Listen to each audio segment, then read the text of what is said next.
Welcome back to the Convo Couch, everyone. I am Pasta Jardula, and Johnny Sue is still spinning on those ones and twos. So, in the midst of a coronavirus epidemic, Donald Trump and the Senate, along with the House, have now snuck in a bailout for Wall Street. But not only that's not the only nefarious actions they've been taking place, they've also been messing around in Venezuela as Donald Trump seems to have stepped up his coup mentality as pertaining to Nicolas Maduro.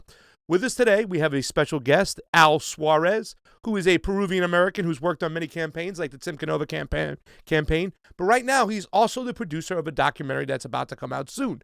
That documentary tells the story of what the Venezuelan embassy protectors went through. Here's a look at the trailer. Take a look. Free Venezuela, free DC. Free Venezuela, free DC. This compound, this diplomatic building is inviolable, meaning it cannot be seized.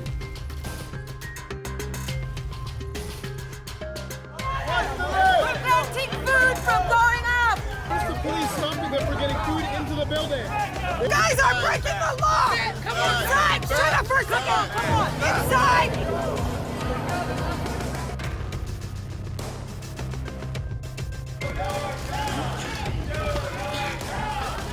We have been holding down this space for over 2 weeks now.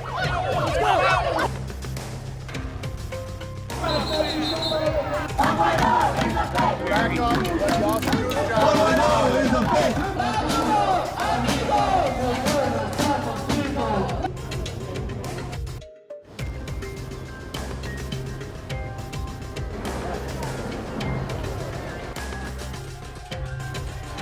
¿Quiénes somos?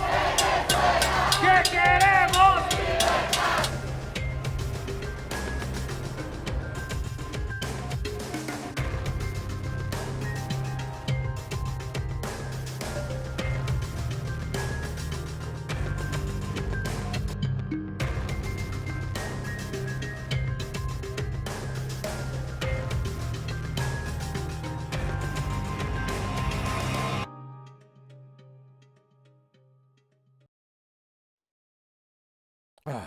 We're back. All right, so we're back there. Al, thank you so much for joining us today. We were going to have you on a little bit down the road to talk about the documentary, but then all hell broke loose, and it seems that Donald Trump has actually put a bounty on Nicolas Maduro. Some of his main people in his cabinet, even the chief judge minister, I believe, over there. But let's talk about this specific situation first, because I think this is also important. We followed the embassy takeover. We actually, the night it was announced, they went in there. We were actually at a rally with Tulsi Gabbard, and we actually asked her about her opinions about the whole situation. You were actually there. We've talked to Kevin Zeese before. In your own mind, in your own story, Al, tell us what happened. Sure. So I was between classes living in South Florida at the time, and I found out that my comrades, Kevin Zeese, Margaret Flowers, Madame Benjamin, others that I've known for about 10 years were involved in these actions. And when I found out how urgent the situation was, there was no way I couldn't go. And so I flew to Baltimore, took the train down to DC, and just helped out with whatever I could. I didn't go with the intention to co-direct a film, which I'm doing now. So I had no intentions to go as a journalist, although I do come from a journalist background. Um, I only wanted to go as an activist to help my comrades and to try to deliver food and water to the embassy. And we have a lot of footage from our comrades that are on the ground there filming the actions that we were doing. But my primary concern was the fact that Dr. Margaret Flowers, Kevin Zeese, and two others that were ultimately arrested with them, Dr. Adrian Pine of DC, David Paul of San Francisco, Kevin and Margaret, they're founders of Popular Resistance out of Baltimore. So when I found out how urgent the situation was, they were literally under siege. The electricity, water was cut for them to survive. They had to collect rainwater. Just extreme situations. There was people up there that were elders. There was veterans. There was all types of activists, whistleblowers, people that showed up to show support. And so this just brought together so many different activist groups and organizations, and it was a moment in our nation's history. And it was, like a war scenario, as you saw in the first trailer. We have recently the trailer 2 revised that came out, but you see there a lot of the extreme situations that were happening. You had a national figure show up, Jesse Jackson, to try to deliver food and water there. And so under these circumstances, I felt obligated as an activist, as a human being, really, to go and to try to support and see what I could do to help. Later on, seeing how the media, not the alternative media, of course, but the so-called mainstream media, Yeah. was either not properly showing what happened or ignoring what happened, even when Jesse Jackson was involved and a Venezuelan exile who I had to run in with tried to attack Jesse Jackson and stop him from delivering food. Even when those things were going on, the media barely touched it. So when I went home, just out of outrage of seeing the things that were going on and not coming to light, I said, I have to take part in making a film. And we found out that there wasn't, a film in motion yet. And so we felt obligated to do so. We went back to DC in January to do follow-up interviews. We traveled throughout the country to interview different people, intellectuals. We interviewed CONVO. You mentioned earlier I was part of his campaign, so I'm good friends with him. We interviewed Chomsky and others. And so we've been going, we're a low-budget film, but we've been going and traveling and interviewing all these people, all these different organizations to show the truth to the American people and to the world so they can know what really happened in broad daylight in the middle of Georgetown, Washington, D.C. Yep.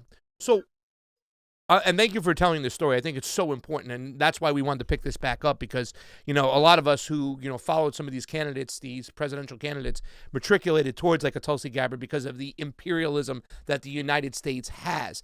But when it comes to this particular situation in general, there were a lot of people that were in that embassy beforehand. How did the situation get so severe that it became down to what I call the Final Four, which is a basketball reference used, but how did it come down to these four, Kevin Zeese and company, becoming the only four, and why did it get to that severe that everybody else felt they had to leave? Well, in April, there was up to 70 comrades inside the embassy at one time. But as you said, in the end, it was four people. And it's interesting because when I saw Kevin in the courthouse in January for one of his hearings, I told him, I wanted to get in. And if I had got in, I would have been arrested with you guys. And I said, what my favorite number is? And he said, what? And I said, 5. So I would have been the 5th. And he's known me for a long time. So he knew I meant what I said. And he knew what we did to try to help them. Even at 3 a.m. in the morning, we have some footage of that. And of course, the diplomatic police, the Metro cops, the Secret Service, they either did nothing and turned a blind eye, pretended to see nothing, including in broad daylight when they were stealing our food or stopping or beating us. But sometimes they would do the beatings and arrest us as well. I mean, Jerry Condon, 70 years old, president of Veterans for Peace, just for bringing a zucchini that he tried to bring up to Kevin in broad daylight. They beat him to a pulp, bloodied. Yeah. You tell Americans this, they can't believe it. We have the footage. This happened. I referred to it in trailer 2 as the Twilight Zone. I said, this may seem unreal to you, like something from the Twilight Zone, but it's real. It's happened, And I think now, the momentum is dying down. More people are focused on coronavirus. There was a mistrial. They might retry the 4. I think we need to bring the momentum up, and we need to gather support and build coalitions and get together and unite, not only for the cause against U.S. imperialism in Latin America or Venezuela. This recent bounty move, you want to ask me about that? I mean, that's just utterly ridiculous. I can get into that. But, as a Chavista, as an anti-imperialist, for a long time, I'm outraged that this momentum is starting to go down, and we need to bring it back. This film, this hopefully will be out this year. We want the people to know the truth. We want to inspire people because I firmly believe through activism, through revolutionary activities, we can change history. And it was a moment in history, what happened, in May of last year when I had arrived at the embassy in early May. Throughout those days there, every day, intense actions trying to help my comrades inside. It was sad, but at the same time, it was inspiring because you saw the unity of all those groups that don't necessarily work together on a lot of things, but they all came together, Code Yeah. Pink, Popular Resistance, Answer Coalition, et cetera. They all came together, Veterans for Peace. We've interviewed veterans with North Carolina, and we've interviewed these guys. A lot of them are not very known, like Kevin Zeese and Medea Benjamin, but we're interviewing them and shining the light on them because they all came together, ordinary people doing extraordinary things to try to save lives. That's ultimately what it came down to. And it was a microcosm of what's happening in Venezuela. Like they were trying to do a coup of the embassy. They were doing a coup of their own country and sanctioning, which is really economic warfare, their own people and trying to starve out their own people. At least 40,000 Venezuelans killed from this. And now it's being exacerbated with Trump's reannouncement. But yeah, I mean, this is all, the dirty face of U.S. imperialism, in the U.S. empire in D.C. And we want to expose it. We want to expose it to inspire people to act, to put an end to this type of imperialist system. And it hasn't ended either. I mean, it's still going in lieu of what happened the other day with Maduro, and Donald Trump under the coronavirus epidemic. He's get this kind of protection where they're paying attention to all that other stuff. We weren't paying attention to what was happening in Venezuela then. That's why I thought this embassy protector, what Kevin Zeese and the crew did was so important. to bring a light onto this kind of ideology, the Monroe Doctrine, that's still infected in our democracy, in especially our republic here, even with the Donald Trump administration. Let's talk more about when it was down to the Final Four. You had mentioned about the police department and all those, workers out there, the police, the fire department. You kind of mentioned that they weren't necessarily against anybody, but they just kind of turned a blind eye to what was going on. Can you give a little bit more explanation to how they acted and performed when all this stuff was going on, i.e., I would say Jesse Jackson trying to get food up there? I would say 90% of the time, what I witnessed firsthand was they were actively trying to protect the Venezuelan exiles, 90% of the time. And 10% of the time, they were turning a blind eye. So it was actually rare that you would see them pretend not to see anything. They were usually beating us up, arresting us, and then ignoring when the Venezuelans assaulted us. And also, it's interesting that you mentioned the Monroe Doctrine, because Obama back then was accused of trying to bring back the Monroe Doctrine, and he denied it. And many presidents for many years have denied it.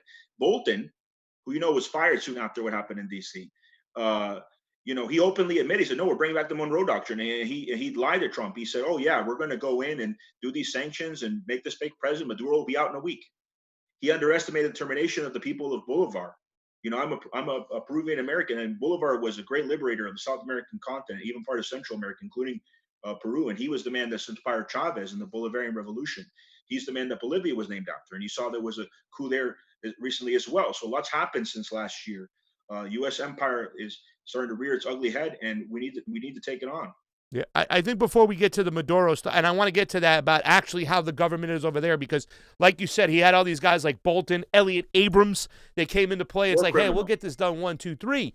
And if there was any hope the day after Donald Trump got elected, I thought he would be more of an anti-interventionist and maybe go work deals and cut a deal with Maduro for oil, whatnot, rather than kind of backyard. Right. Yeah, he just continued the same policies that Obama had, that Bush had, that Clinton had. It's the same type of imperialistic mentality, and we have never broken away from it. But before we get to that and what's really going on, the underestimation of all these people of the Maduro government and the people of Venezuela, when they finally went in there into the embassy to get these Final Four out, describe how that was. How was that whole process? Did Kevin and all the people try to grab on the furniture? Did they try to lock themselves down? Or at that point where they said, okay, take us out, take us out? Were you there when that actually happened and went down? No, by then I flew back. My co-director David was there. But that was part of the things I was seeing on the internet that prompted me to say, no, we need to do a documentary. We need to do something. We have to expose this. It was very emotional for me. Again, these are comrades that were risking their lives that I known for a long time. Seeing the bags go up that we helped get up, that was also very emotional and inspiring. But it was crushing seeing, just like in Standing Rock, because I'm also a water protector. They come in and they crush it. So you saw in the first trailer they had a guy with a rocket launcher, right?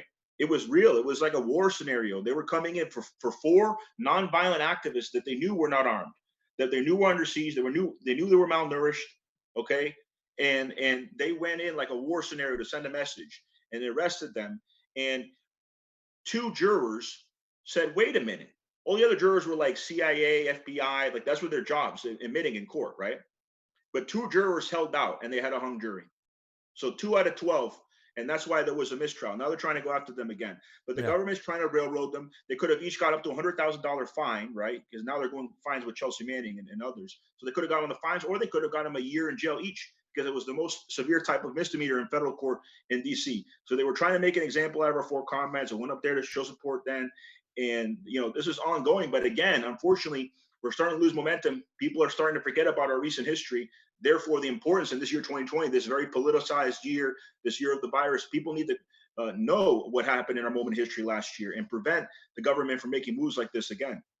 Listen, that particular standout brought more attention to what was going on in Venezuela than mostly anything that was going on at that time. We covered it. Johnny made a great video of the opposition, the Guaido regime, the people that they had on the ground. Very, very just demeaning, harsh, racist kind of fucking people that were really just, they were trying to get these people food. They called me maricon, and that means faggot. So they would say homophobic, racist, classist things all the time, Yeah. We witnessed it. And, but here's the thing too, Al, that really bothers me. You talk about Max Blumenthal, who once again, they dropped the charges, but they still can bring it back. this group, the hung jury, they can still bring it back. Anybody who speaks out against the imperialist, oligarchy, they seem to get silenced and shunned. We got Julian Assange just sitting behind bars. Chelsea Manning finally got let go. But, when it comes to this kind of truth-telling, which the embassy protectors have really gotten out there, it seems like they just want to silence and shut their voice down and quiet them no matter what. Let me tell you something real quick. Go ahead. So I'm glad that you mentioned Max, because right around the same time in October last year that they sent a SWAT team. And mind you, the order said he was armed and dangerous. People died from that. Of course, he had no arm. They were trying to intimidate him. But around the same time that happened, there was a detective looking for me in South Florida. And we're going to reveal all of that. We're going to reveal what the Secret Service did, how they've harassed activists since then. All of we're going to hold nothing back. All that's going to be revealed in the film. But we really need your support in order to get that. And we're in the final phases of that, So let's transition to what's going on over there right now, because obviously we saw that Donald Trump put a bounty on Maduro's head. And in return, Maduro then said they were going to start trying Guaido for his trying to overthrow the government, tick for tat.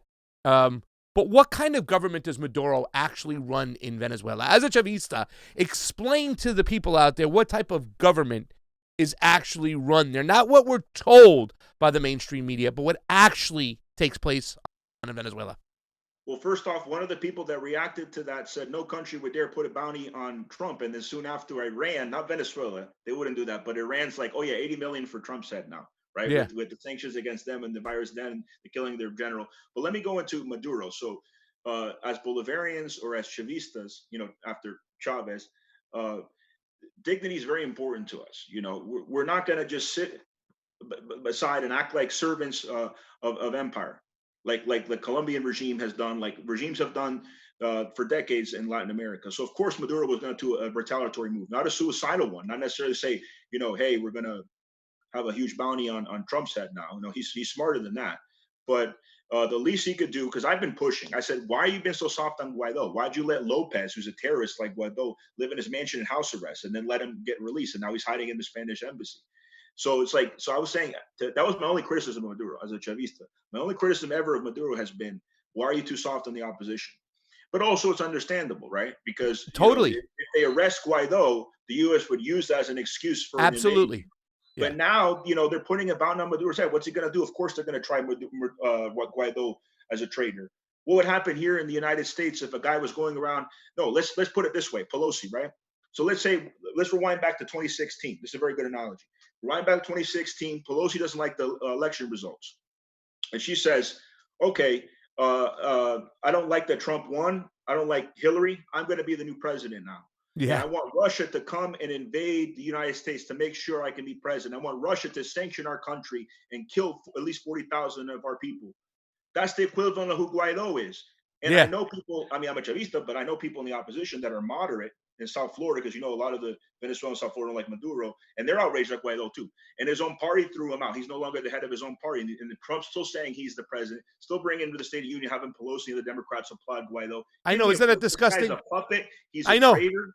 That was one of the most disgusting things I've seen, was that him in Congress during the State of the Union and the Democrats applauding him, standing up. It was disgusting. And let me say this much, though, Al. I think that move that Maduro did for Guaido, allowing him to protest, have, organizations there, actually using his military to protect Guaido and his people at times, saying he has the right to assemble. I thought it was genius, because he then didn't let America even furthermore manufacture consent to go on in. But right now, I guess they crossed the shit line when you put a bounty on it, and they have to say enough is enough, and you have to deter the oppositions from working with Western imperialists anyways. So, I mean, this whole thing that transitioned, it's kind of weird, it's crazy, but I thought Maduro actually, played a great part, did a great job through all the adversity he's facing. Now, the elections there, I didn't put it in the questions, but I just thought people talk about our elections over here, and I, as an election integrity activist, you worked for Tim Canova. It's so kind of crazy, because these are the things that we're tied to. It's our foreign policy and our election integrity. But you even interviewed, I believe, somebody from the Carter Institute when it came to the elections of Venezuela. Aren't they a lot more sound and solid than the elections we have right here in the States, Al? Before I answer that, let me get real quick into recent history here. So back when Chavez was president, he actually was offering to take part in the peace negotiations between the Colombian government and the FARC guerrillas, some who were involved with the narco terror trade. But at the same time, he was trying to get the FARC to release Ingrid Betancourt, who was a Green Party candidate in Colombia, so she wouldn't be held by them anymore. I remember that. There was a FARC ambassador from Europe that came that because Chavez had to deal with Colombia at the time with a more moderate government back then, that he sent them there. So for them to say that Chavez or Maduro are narco terrorists, like these claims by Trump now, are absurd. Now, when it comes to elections, I was at a conference. This was shortly after CONVO's last campaign, which I was a part of. It was an election integrity conference, and there was a woman that I just met by chance, and I wanted to interview her right there and then, and I did. And her name's Elizabeth Burka, and she worked for the Carter Institute. And and you see in the trailer 2 revised on our YouTube, her admit that that Carter didn't want to supervise elections in Florida when the dispute with Gore and Bush was going on, because he said in the United States we don't have free and fair elections. And now with electronic votes, we saw with CONVO, it's even worse. So the point of the interview with CONVO was not just talking about coups in the CIA, which he talked about in the second trailer, but also to say, who are we to judge, right?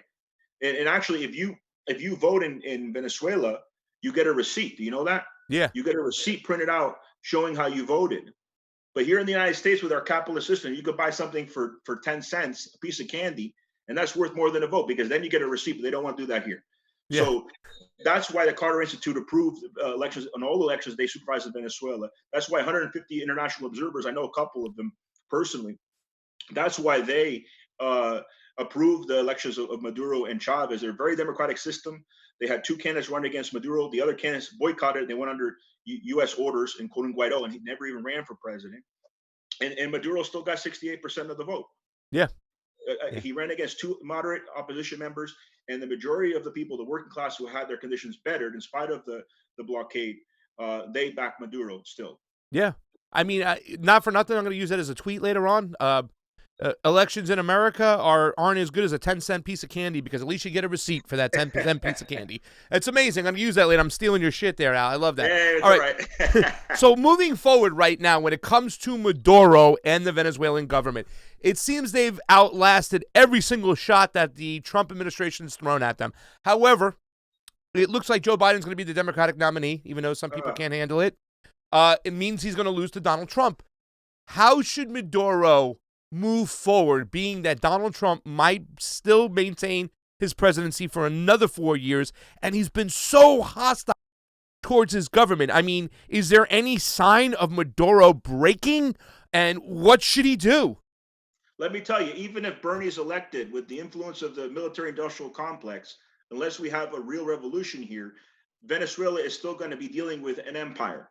Whether it's Biden, Trump, Bernie, Maduro's prepared. He knows that he's going to be dealing with a similar situation. He's not going to let himself get fooled by empire, as prior leaders have, because Maduro was very close to Chavez. Chavez was very smart, and he made sure when he passed away that the legacy of Bolivarianism, of socialism of the 21st century, would continue on, democratic socialism in Venezuela. And so people talk about dictatorship in Venezuela. This is just ignorance. If somebody can support democratic socialism under Bernie, they really need to know what's really going on in Venezuela. And I know a lot of Bernie supporters do, but more of them need to know the truth. More of people and activists in general, they can't succumb to the lies of the corporate media and the propaganda. And that's what they're trying to expose in this film. You know what? Well said, too. That was the thing about when Roger Waters went after Bernie Sanders. It's like, hey, man, this is the type of government you're trying to run over there. You have to stick up for these people, because like we talked about, the sanctions, economic warfare, and who pays the price? The poor people of Venezuela. And you're actually putting your boot on the neck of those people. And that's why, touche to what you just said right over there. Maduro's concentrated on empire. That's where he's got to be, regardless who's the leader in America. Is there another Chavista leader waiting in the wings in Venezuela? Because a lot of people always say this kind of stuff, like they said about when it came to Morales, that Morales shouldn't have sought out another term, that he should have had another disciple or somebody from his party, his ideology, waiting in the wings, somebody younger to take over. Even though it seems that the people really wanted Evo, even if the people do really want Maduro, is there another young Chavista waiting in the wings that you know about? Well, let me first tell you that Evo Morales is now backing his former economic minister to run for the presidency in May. Hopefully that's not rigged, right? But for example, the son-in-law of Chavez, Ariasa, who's the foreign minister who speaks English very well, and he had some contacts with the protectors. I mean, that wasn't run by the Venezuelan government, but there was some contacts. Ariaza's a good leader, so God forbid something happens to Maduro, Jorge Ariaza possibly could take over. The vice Ariasa? president is a woman of Venezuela, Delcy. Delcy potentially could take over. So there are other people there besides Maduro, and they're united. There's not rivalry among the Chavistas. They understand the importance of unity and how there's infiltration and groups that always try to divide them. They're very disciplined people. They understand that they have to maintain unity in this crisis. At the end of the day, the negative foreign policy stands towards Venezuela and Bolivia. Obviously, Venezuela has oil, Bolivia has lithium, but is it more than just a resource extraction, Al? I mean, isn't it the ideology that America's kind of fighting against because they don't want their own citizens to see what a democratic socialist type of government could give to the actual everyday poor people? So when Obama declared that Venezuela was a threat to the United States, every single country in the hemisphere south of the Rio Grande voted to condemn that move by Obama. This is back when they were united. Even the center-right governments succumbed to the pressure of the people and said, yes, we're going to condemn what they said about Venezuela back then. You don't see as much unity now, but I think the left's starting to return. You know, we had a recent election in Argentina. But actually, at that time, I said I agree. And people were shocked by that. They're like, we thought you were Chavista. What do you mean you're going to agree with Obama? Says, yes, the Bolivarian government is a threat to the United States because it's leading its people in a workers' revolution democratically. Of course, there's a threat to the U.S. elites. They don't want the people to know about the gains that the Venezuelan people have done through elections, mind you. Just like Bernie's running, Chavez ran back in the late 90s, trying to accomplish a lot of the same things. But no, they want to make it dictatorship. They want to make it this. They want to make it that because they feel threatened by the example of the Latin people and the Venezuelans standing up to the U.S. empire. You know, Trump even sanctioned Maduro's wife, but there were sanctions going back to Bush, to Obama. But these Trump sanctions are extreme, not just against Venezuela, as I mentioned earlier, against Iran, against anybody that's willing to stand up to the U.S. empire. But the U.S. is starting to lose influence in the world. We're starting to see the East rise up. China's handling this crisis well. Russia, China are standing up. So it's no longer the U.S. being the only empire in the world, and the U.S. economy is starting to go in decline. It might have the weapons, but weapons are not everything. Yeah. So we're in a phase now where things are starting to change. The conscience of people are starting to change. The young people don't watch the CNN or fake news anymore. So now people are waking up and watching your type of shows, you know, alternative media. And I'm confident that in this free time people have during this crisis that they will know the truth. And through my film, hopefully they'll be inspired and know that truth as well. Yeah, I think a lot of people should be inspired about what you can really obtain when you have free, fair, and transparent elections. That's why you're such a juicy guest, because you work for CONVO, you understand that stuff, and you're also that Chavista who's lived down in Peru, and you can explain what it's like in South and Central America. And what you just said, you hit it right on the nose. Of course, the Bolivian government is a threat to the United States. It's a threat to the United States elites because it shows what the people can ascertain. Let's look at this last video that we have up before we get you out of here, because this is by the Trump administration when I believed he sanctioned Maduro's wife, right? Right, that's what I mentioned, yes. So we'll look at this quick video. It's 1 minute and 32 seconds, and then you kind of break it down what it's all about, all right? Mm-hmm. El gobierno de Estados Unidos sacó un decreto de esos que ellos sacan, de sanciones, nada más y nada menos que contra la primera dama de Venezuela, Cilia Flores. Nunca se había visto algo así. Si ustedes quieren atacarme, atácanme a mí, pero no se metan con Cilia, no se metan con la familia, no sean cobardes. Hoy han sacado un decreto de sanciones contra Cilia. Su único delito, ser mi esposa. Como no pueden con Maduro, se van contra Cilia. Y tampoco van a poder contra Cilia, porque Cilia es una mujer aguerrida. Gracias, Donald Trump, por rodearme de dignidad. Eso es como una medalla aquí. Cada sanción del gobierno gringo, además de ilegal e inútil, es una medalla para nosotros los revolucionarios. Es una condecoración, porque demuestra que somos valientes, corajudos, y que estamos en el camino correcto. There he is. Hey, I guess NBC nobody's everybody's fair game when it comes to Donald Trump. He went after Maduro's wife. He doesn't care. Break it down and explain to us what that was all about there, Al. She's not even a member of the government. That was such a cowardly move to go after his family like that. And the U.S. government also went after his nephews. I mean, there's been all types of persecution throughout the years. But let me tell you this. Besides dignity, I mentioned dignity is very important to Chavistas. Resolve is as well. And so my friend called me the other day and said, what's this about the bounty? And I said, this is just going to make my resolve stronger. He says, what do you mean? And you see that video and what Maduro said, he was actually thanking Trump, right? Yeah, Why? yeah. It solidifies us as Chavistas when there is oppression. And this goes back to Bolivar and how he took on the whole Spanish Empire against all odds. Fighting against all odds. That's part of being a socialist, part of being a Chavista. And that's something we're going to show on our film. And a lot of people are scared of that. The elites, they're doing everything possible. They took down our GoFundMe a couple times already. We have it back up. But this is what they do. They want to silence us. They want to censor us. They're afraid of the truth of what Chavism is and what the potential it could be for Americans in the working class. But the truth is going to have to come out. It's like Lincoln said once. He said, you can fool some of the people some of the time, but you can't fool all the people all the time. Yeah, it really is, because we're moving further away from any type of, what's the word I'm looking for, democracy, true democracy, as far as killing our imperialistic needs. It seems like both Democrats and Republicans are united against this. Even Hollywood making Jack Ryan, where Venezuelans are. I know, right? You're laughing, but we talk about it all the time. Jack Ryan is trying to foil a plan between the Venezuelan government and the Russians. I watched one episode of that, and they called the guy Nicholas. So they changed his last name, but it's so obvious Nicolas Maduro, right? Because Nicolas is Spanish. Like there was a movie where they called the guy Vladimir Pushkin, a Russian. It's almost like Putin, right? I mean, it's so obvious what Hollywood's doing. Even in that stupid show with and it was a pretty good show with Kevin Spacey. The Russian dictator had the same background as Putin. He was a thug, ex-KGB, and they made him out to be like a pig. You know what I'm saying? It's like they really manufacture consent through Hollywood. Because everybody does have like this G.I. Joe mentality anyways. Al, this has been a great interview. We're going to have many more. Come back with us, talk a little bit more down the road about what's going on in Venezuela. You keep us updated, and you'll keep us updated when your documentary is going to drop.